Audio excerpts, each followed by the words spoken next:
नमस्कार. जय श्रीराम. मंडळी, आजच्या संघ परिवारामध्ये मी संघ परिवार आणि भाजप असं आपण म्हणू.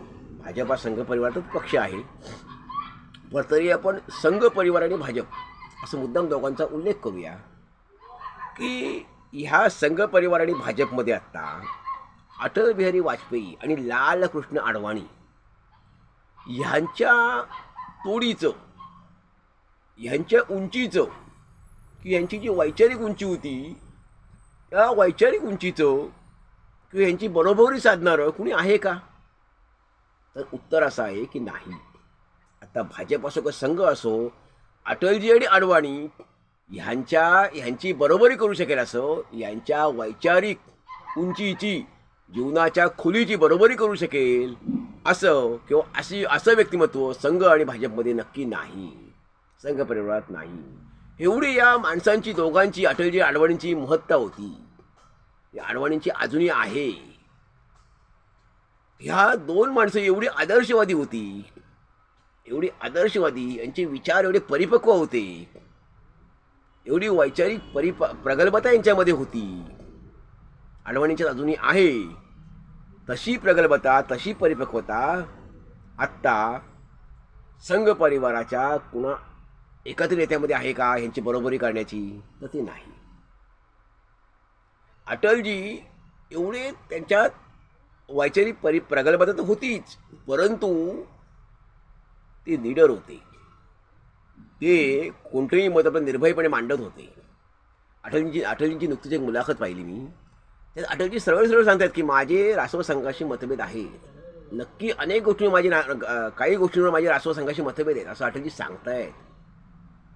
त्यानंतर त्यांचं वाक्य असं आहे की तरी राष्ट्रीय संघामध्ये अनेक निस्वार्थी लोक आहेत, ते निस्वार्थीपणे सेवा करत आहेत, राष्ट्रीय भावनेने सेवा करत आहेत. हे त्यांचं पुढचंही वाक्य आहे. परंतु आधीचं वाक्य त्यांचं काय आहे की माझे राष्ट्रीय संघातील अनेक विचारांशी माझे मतभेद आहेत.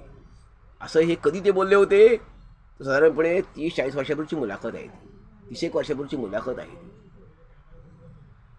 परंतु संघाला खरं तर चाललं असतं का हे? बघा, बलराज मदक होते जनसंघाचे. बलराज मदक यांचं संघाशी मतभेद झाले. त्यानंतर बलराज मदक यांना संघाशी मतभेद झाल्यामुळे बाहेर काढण्यात आलं, जनसंघातून वेगळं काढण्यात आलं. आणि बलराज मदक आत्ता अलीकडे 4-5 वर्षापूर्वी वारले ते वार्धक्याने. परंतु बलराज मदक हे नाव भारतीय राजकारणातूनच हद्दपार झालं. म्हणजे संघ परिवारात राहून, भाजपच्या सर्वोच्च स्थानी राहूनही, किंबहुना पूर्वी जनसंघाच्या सर्वोच्च स्थानी राहूनही संघाशी मतभेद किंवा फारकत घेण्याचं धाडस कुणी दाखवू शकलं आजपर्यंत नाही. ते अटलजींनी दाखवलेलं होतं, ते अटलजींनी दाखवलं.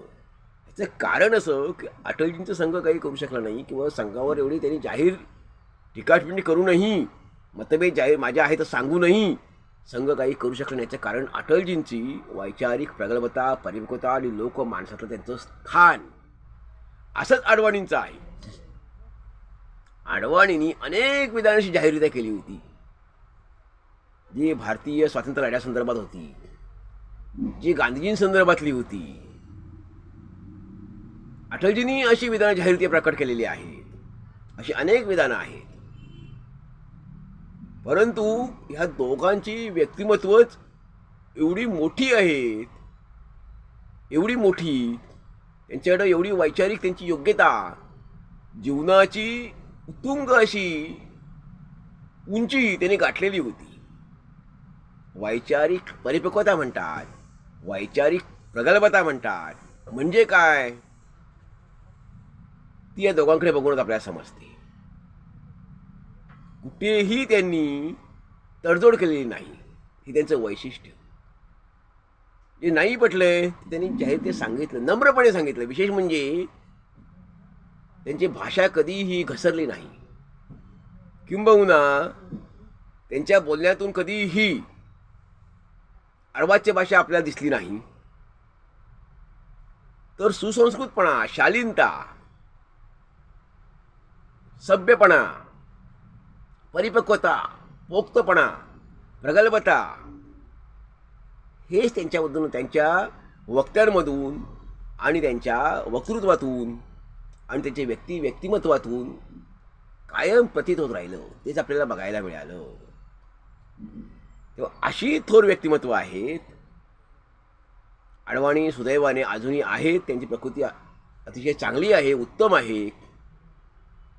आणि अटलजी दिवंगत आहेत.